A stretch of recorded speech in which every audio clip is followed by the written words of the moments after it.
Okay, good morning. Good morning, Your Honor. So, what is your personal data and what qualifies you as an expert witness?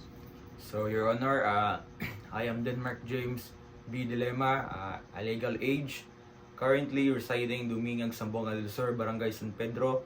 And Your Honor, I graduated at GH State Cerrillos College, Dumingag Campus with a Bachelor of Science in Criminology.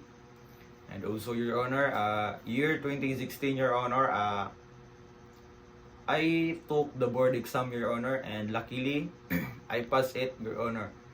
So, as I passed the board exam, Your Honor, the instructor of the GH State Cerrillos College Dumingag Campus motivated and inspired me to to join the forensic group examiner, Your Honor, in order for me to be expertise. And as they motivated me, Your Honor, so me myself initiate to take the exam, Your Honor, and to take some training, Your Honor, in order for me to be classified as a full-fledged forensic examiner, Your Honor. So year 2019, Your Honor, after I took different kinds of trainings, different kinds of activities, seminars, Your Honor, in relation to forensic examiner, Your Honor.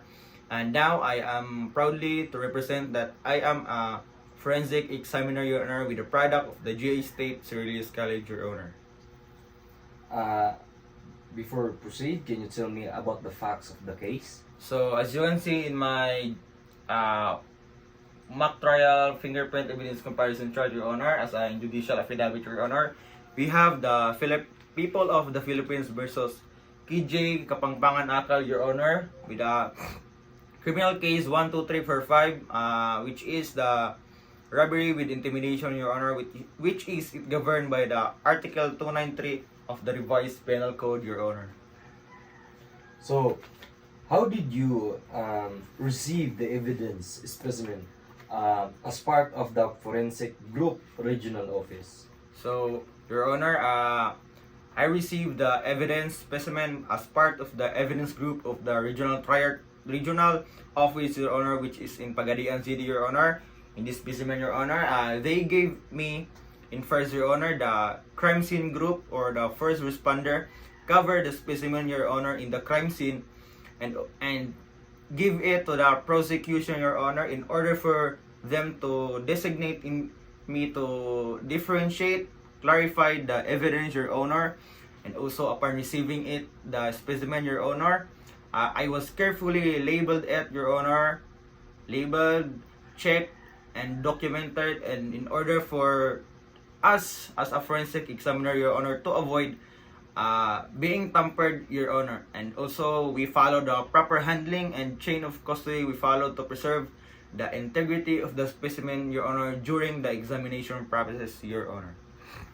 So, aside that, how did you use the ACE-V methodology in your specimen examination process? So, Your Honor, I use the ACE-V methodology, Your Honor, in specimen in examination process, Your Honor, in this kind of process, Your Honor. So, as you can see in my chart, Your Honor, we have the three different levels, Your Honor. We have the polygon method analysis, Your Honor, grid method analysis. So, in examining the specimen, Your Honor, I use the ACE-V methodology, Your Honor, which stands as my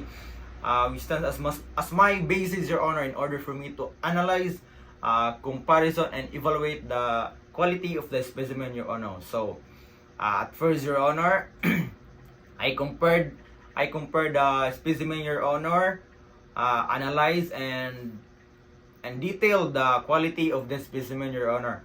And the second, Your Honor, I evaluated the findings to determine if there is a match or identification, Your Honor, in the terms of comparison chart, Your Honor. As you can see, Your Honor, in the level 1 and level 2, Your Honor.